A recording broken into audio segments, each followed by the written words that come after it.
Thanks for joining us at the table. I'm Fiona. Joining me today, the three wise women, Shona, Rachel and Rachel. Good to see you, wise ladies. How are you? Really good. Good. And you? How are you feeling? I'm still rolling along. I'm still here. Coming up in today's show, how early is too early for babies to start brain training school? Gia and Olive make an avocado dip. Us ladies talk below the belt with special guest, the pelvic expert Hiba Shahid, and so much more. So keep it locked right here at the table. But first, when it comes to correcting children's behaviour, some parents use timeout, threats and rewards, corporal punishment, but more commonly now, confiscating or time-limiting access to technology. A Western Sydney University researcher, Joanne Orlando, said, and I quote, "Using technology as a bargaining chip to manage your child's behaviour has adverse effects and simply doesn't work." Ladies, who here has used technology as a way of managing your child's behaviour? In what way, Shona?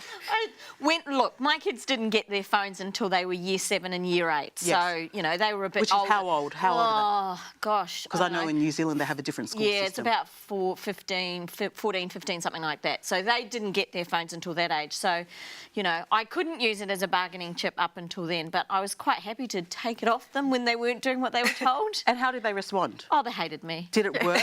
Yeah, well, that's what. No, it didn't work. No, it didn't work. So you agree with this research that she's saying? Yeah. They acted up. Apparently, they're more concentrated on the fact that, hey, they what don't am I missing out on? Wait, so what do you mean it didn't work? Like their behaviour didn't change, or no? It's not a proper way to discipline them. Well, I've used it as an incentive. So I haven't taken it off them. I've just used it as an incentive. Okay, I'm going to watch your behaviour today. If you get it, here's your reward. That's great. So it has worked for me.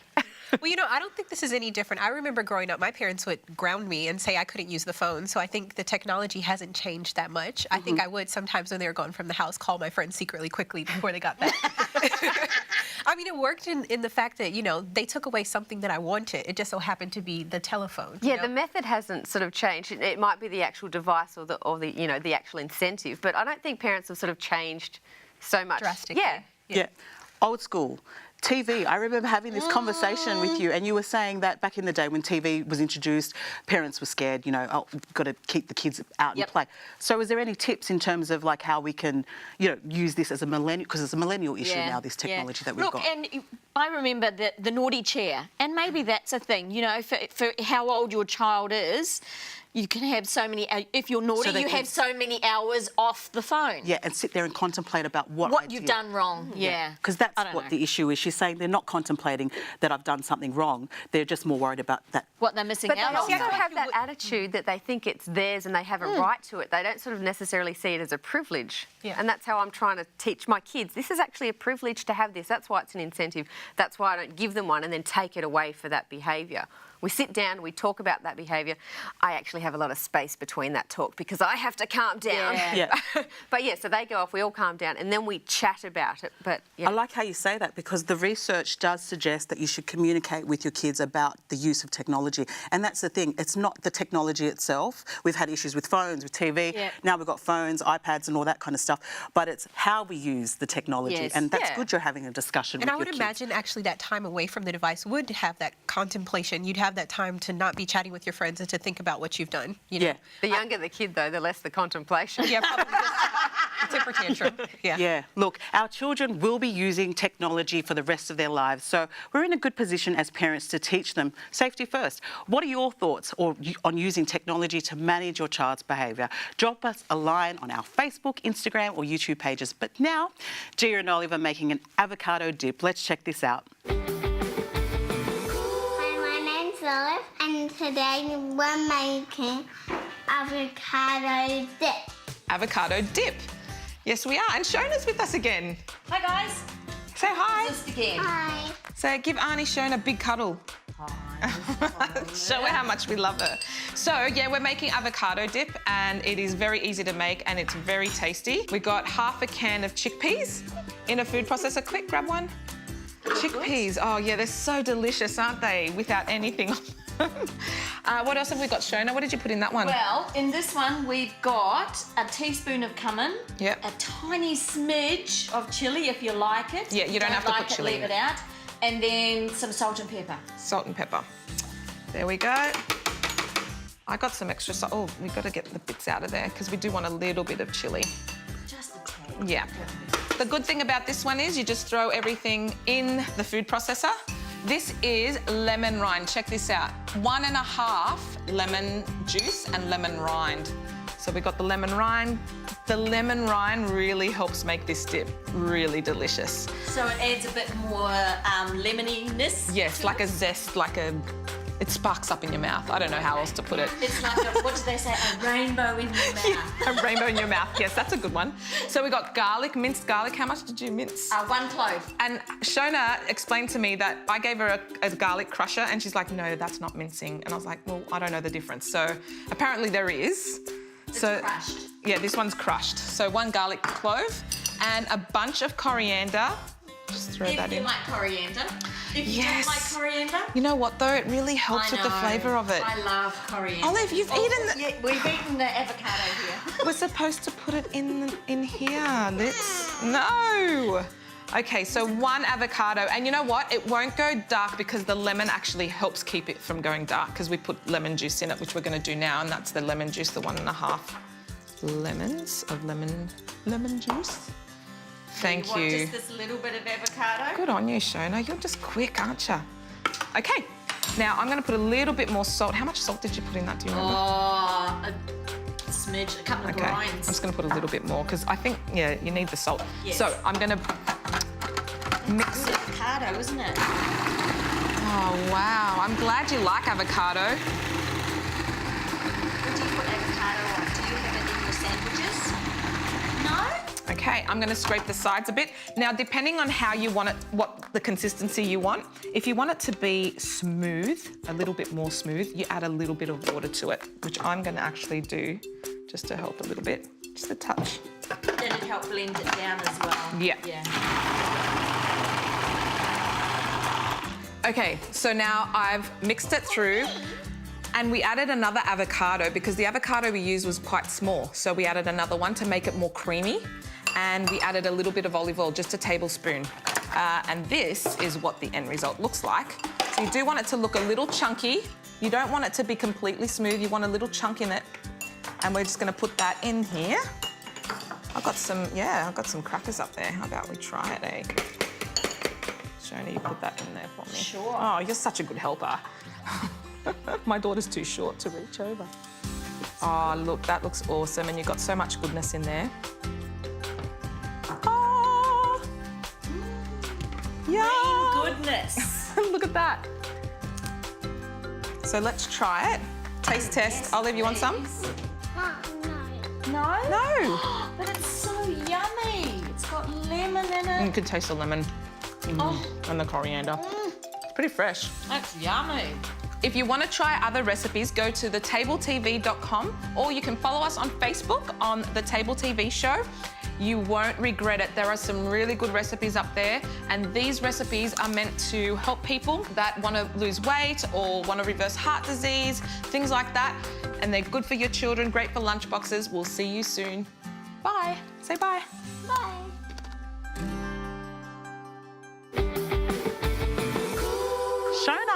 Shona, right in there.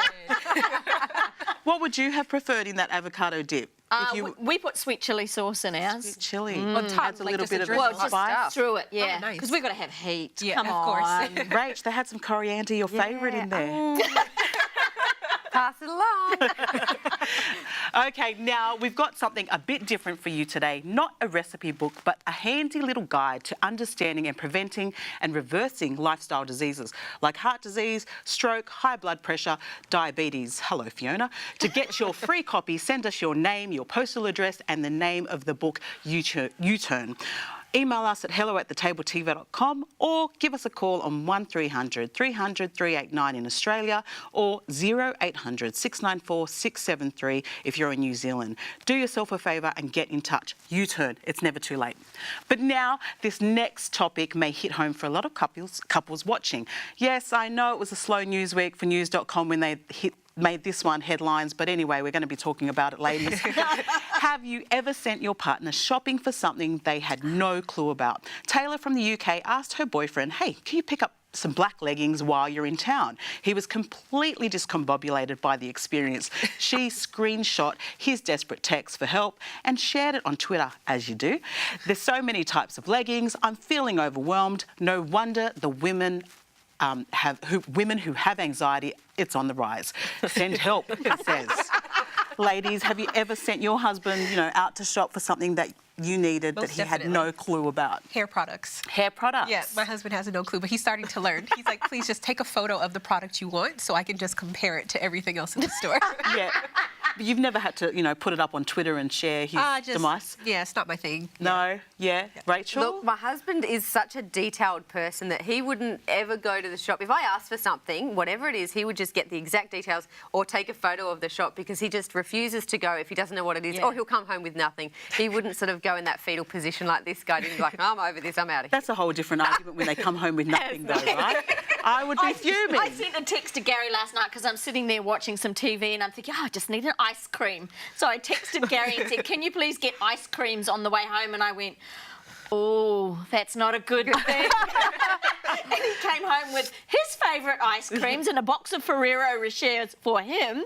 And I'm going, oh, I don't like that ice cream. It's dark chocolate and da-da-da. But anyway. Yeah. What about yourself? Have you ever had to go out for something for your partner? Like, your partner likes bike riding. Has he ever sent you to go get something for his bike? No way. I would never go. And he's very particular. Are you getting a theme here? Like, he's particular. There's no way I'd ever buy him any bike stuff. That's just his domain. We don't cross that boundary. Don't go there. But look, I have sent him out very early in our marriage for like tampons, pads, that sort of thing.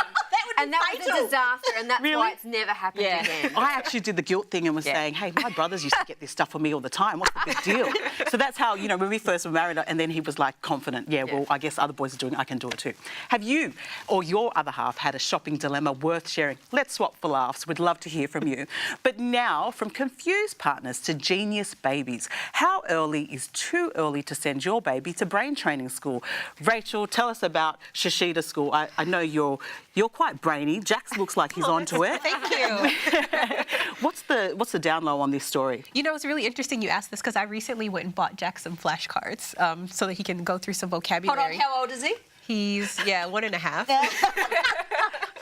So maybe I'm implementing a little bit of their techniques, but basically it's this method that comes out of Japan, and it's brain training. It's basically memory training. They use a lot of imagery. There are some kids who can state pi all the way up, so many digits. Yeah. And they use normal memory training, like they associate a number with an image, and they get the kids to tell themselves a story to remember the numbers. They associate them with these images. So it's not rote learning? Yeah, I think that There's got to be a bit of that involved, surely. Well, they say they're developing their photographic memory. So we start the kids from 6 months, and it goes all the way up to 9, but you have to get your kid in by 4.5. So it's becoming popular here in Australia and obviously in Japan as well. Sorry, girls, too late. Yeah, but they start as early as 6 months old. Is that too early, do you think? I mean, they're flashing them cards and things. I mean, I think there have been studies out of University of Sydney that have said play-based learning is much more effective. So what does it, like at the end of the day, what are we getting? Are we getting... A genius. Are we getting a genius, but are we getting moral values and other things, or are we just focusing on the fact that they're intelligent? It's once a week for 50 minutes. So, the parents are supposed to do some follow-up at home. So I don't think it's, either or. I think you can have both. There's some people who find it to be really effective. 6 months does sound frighteningly early, only because they're still having so many naps and that you don't want to overstimulate them because, they just sort of go a little bit wild. But having said that, if they're fine in it, if you can afford it, if it's close by and you can do it and it suits your family, why not give them a chance? And if they're enjoying it, I guess it's important as well, which what these parents are saying is a big hit for them. But I think there was a lady who actually, in the article, that was talking about the fact that she drove 3 hours from Geelong to Melbourne to take her kid to these Shishida programs. That's like a whole day out. Yes, it was a whole day out, and they actually miss out on some of the kids' parties and things like that because that's their priorities. Ladies, have you had to assess your priorities when it comes to, educating your kids or giving them, I don't know, some morals or teaching them? I think what Shona said is important. Obviously, I want Jax to be an includer. Like when he's in a group of people that he knows to include the people who are on the outside. The fringes. To me, that's very important. But obviously, that's not something I can teach to him right now. He's so young, so... I think you can. I think monkey see, monkey do. We say this a lot here. I think if they see you being inclusive, then they're inclusive. Yeah. And I think even in the Bible, it encourages us to train them while they're young, that when they're old, they won't depart from From their you know. ways. Look, we'd love to hear what you think about Chishita and the whole brain training thing. Drop us a line on Facebook, Instagram or YouTube. But from mental training to physical training. Coming up next, Alicia's got some dynamic stretches for us and Mandy goes old school making pavement chalk paint. Things to do, y'all. Let's watch this space. Hey, Alicia here, your resident personal trainer on At the Table TV. Today we're going to talk about dynamic stretching, what it is and why it's important. So ladies, I've got a question for you. How many of you, before you work out, actually stretch? Guilty. I don't do it. No. I always feel like it takes too much time to put in that. Sure, yes. And look, I am a culprit as well, and it wasn't really until I did my training certificates that I realised the importance of it. And yeah, so I'm going to show you today just really simple, easy ways that you can. It's not going to take a lot of time and just show you how to do it in a way that's going to be beneficial. You know, there's no point doing it if it's not going to do anything. So the whole idea of dynamic stretching means that it's moving. So doing these kind of static holds is not what you want to do at the start. Yeah, right. So instead, let's do some moving arm swings. So it's just crossing over one different arm at a time. Yep, so alternate them. Little coordination. Yeah, that's the way. We've all lost that since kids. And that's going to just help sort of warm up and open up through the chest, the shoulders, the upper back as well. Then from there you can like hold my shoulder if you want melody, and some leg swings, just swinging out the legs. Kick someone. Yeah, Oh, yep. so this would be really good for like if you're going for a run Absolutely. or a fast walk or Definitely. down to the gym. Just a few little moves before you go to sort of just warm up the joints and the muscles, get the heart rate going a little bit too, because if you're just doing static stretches or still ones, you're not really getting your heart rate up either. Now, to make it a little bit more complicated, another one you can do, and it requires a little bit of balance as well, is just bringing your knee up for a knee hug. So you kind of pull it in, hear the clicks, yeah? I'm falling apart. And then the other leg as well, bring it in for a little hug. And then moving that forward, we want to do sort of like a front kick. Oh. Yeah. Better you than me. Are you sure this isn't the workout? I know. But yeah, this is a really good one for warming up the hamstrings as well, and you can alternate. Oh, I can feel the Yeah, stretch. you're even going to feel it through your core because you're sort of like crunching your core in as well. Okay, good. Now, to move it even forward, there's a stretch called the world's greatest stretch. And I'm going to get you down on the floor here, Melody, and I want you to have one foot forward and both hands next to that forward foot. Yep, that's the way. And then I want you to take that leg back a little at the back and bring the knee off the ground. Hold yourself there. Yes, she's got it. Now, the hand next to your front foot, I want you to open it up nice and wide. And then as you bring it back down, try to reach your elbow towards your ankle a bit. Wow. And then open up again. Feels good. Yeah. And then bring that elbow down again. Yeah, so pretty much you're working through your whole body here doing it. So swap legs. We'll make sure you're evened out here. Probably not. Good. So yeah, you take that front foot forward. And the key with this one, girls, is make sure that that hand next to your foot's on the inside, not on the outside. And that's the one you're going to lift off. So up on that back foot, open up, yep, wide, and then bring it back down. Perfect. Good. One more.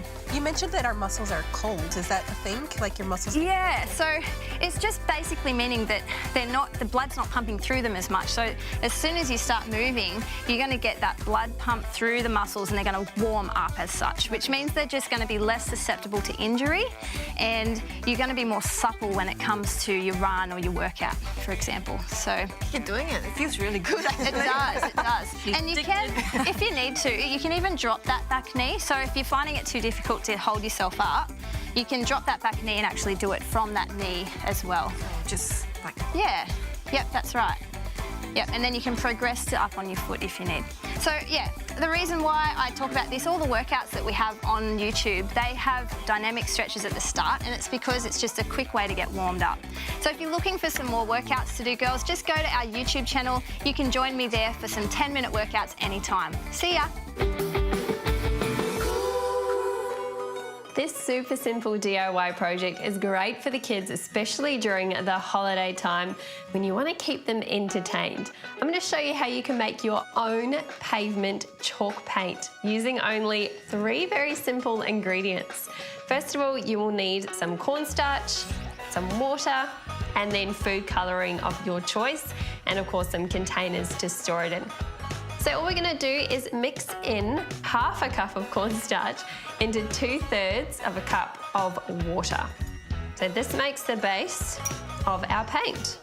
We're just going to mix it in to make sure there are no lumps in here. So this paint is really great, particularly for kids with sensitivities to particular chemicals. It is safe for the whole family. And it washes away super easily from your driveway using the hose or in the next rain. All right, so as you can see, it is pretty runny, but don't fear, this works great on your pavement. If you do want it a little bit thicker to perhaps use on paper inside, then put a little bit more cornstarch in or just a little bit less water. All right, I'm going to divide my mixture now into my 3 containers here. Right, once we've got our mixture divided, I'm getting a lot more white. I want more white for my paint, so I'm just putting a little bit here, which I'm going to put some colouring into. I'm going to start with about 10 drops, and then you can adjust it as you need to get the colour you are after. So obviously it's up to you how many drops of food colouring you add, depending on how bright you want the colour of your paint to be. There we have it. There is our chalk paint all done and ready to go on our pavement outside. So all we need is go and grab your paintbrush and get painting. I hope you enjoyed this super simple DIY project for the family. Let us know on our Facebook page at The Table TV Show if you try this and what you think about it. We would love to hear from you.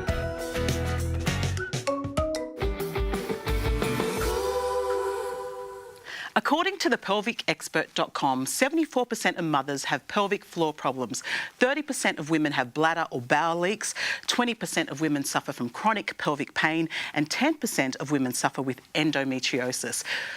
Which is why, joining us today, we go below the belt chatting with the pelvic expert, Hiba Shahid, who established the first online women's health physiotherapy platform. Thanks for being with us, Hiba. Thanks for having me. It's a pleasure. Yes. Now, look, how did the pelvic expert come to be?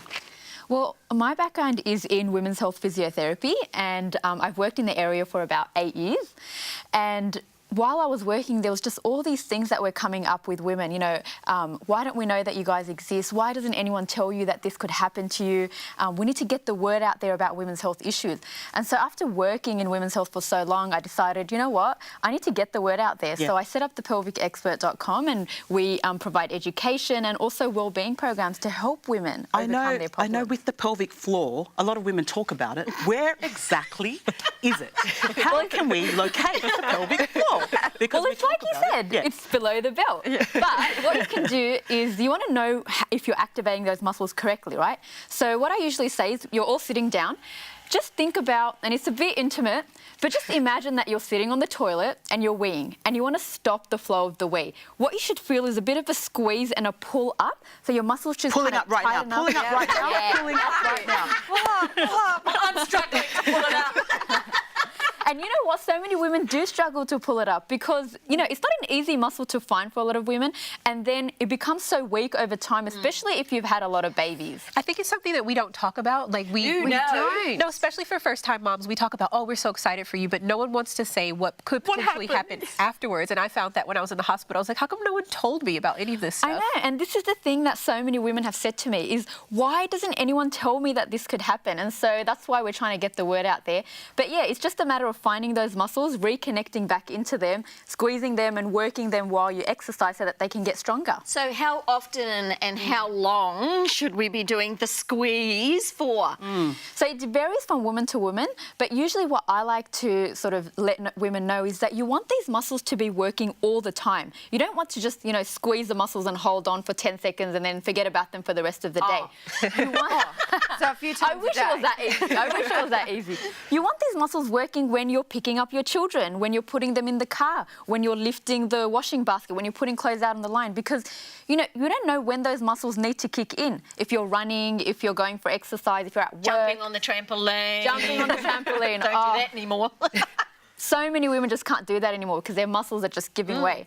So I like to say squeeze those muscles when you're doing the movements in your normal daily life. So pull up every time you're pulling something up. That's it. Pull up when you pull up. Pull up when you pull up. That's it. When you're breathing out, squeeze those muscles and get them on. So if the muscles start getting weaker, are you able to start strengthening them if you've had multiple babies? Can you go back to the way you were before? So it doesn't matter how long it's been since you've had a baby, you can still strengthen those muscles up. So it can be, a week ago, it could be a year ago, 10 years ago, 20 years ago. Those muscles, like any other muscle in your body, if you work it out, it'll get stronger. Well, another issue is a prolapse with, is your women's innards are kind of like coming down. Out. Basically, your bladder or your bowel kind of sag down. Can that be reversed? So in the early postpartum period, so if you're, a year or two on, there has been some evidence that shows that some women can actually reverse their prolapse. How do you know you've got a prolapse to start with? Good question. Yeah. How do you know that? So women can experience symptoms like lower back pain, lower abdominal pain, maybe they're having bladder control problems or bowel control problems, but some women also feel a heaviness or a dragging sensation. And then the other one is a very classic symptom is you can actually see a bulge down there, it looks different down there. So that's how you know you have prolapse.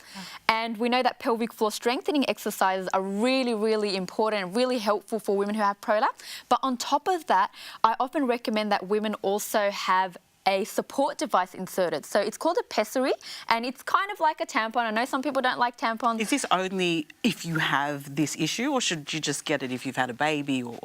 So you should definitely only have it if you've had a baby. Right. However, prolapse does affect between 30 to 50% of mums. So, half of us in this room probably have prolapse. So, yes, definitely. But we're not going to admit to it. Not right now. Not on air. So a pessary is really useful, and pelvic floor strengthening exercises So what are does really the pessary do? So it goes They should give us a... Thanks, Fiona. It can be shaped like a ring, or it can be shaped like a cube, and it's inserted into your vagina. It goes up and it pushes your organs back up, holds it up there, and then it allows your pelvic floor muscles to get even stronger than before. And is it taken out eventually, or it stays in there? Depends on the pessary. You can take it out on a daily basis, or you can take it out once a week. You wash it with warm soapy water, put it back in, and get back to your daily life. Yeah. So if a woman is doing these pelvic floor exercises prior to having a baby, is it lower chances for her to have prolapse, or is it's going to happen no matter what? So prolapse affects a lot of women. You can prevent it if you do some things before birth, like birth training, pelvic floor exercises beforehand. However, the risk increases depending on the woman's body. So there's a lot of different things, the woman's body, but also things like forceps and things like that Also can what definitely... happens during the birth. Yeah, so it happens during the birth. So you can prevent it to an extent, but some women are just predisposed to it, unfortunately. Right. Are there exercises you should avoid? For prolapse? Yeah. You not so much avoid, but you have to just be aware that your pelvic floor is working while you're doing certain exercises. Thanks so much, Heba, for hanging out with us. We really appreciate your expertise. Heba is generously giving away 1 free online consultation, 1 free online wellbeing course for prolapse, and 1 free online course for endometriosis. Email us at hello@thetabletv.com. Let us know which offer you would like to enter. Have a great week. Until next time, God bless.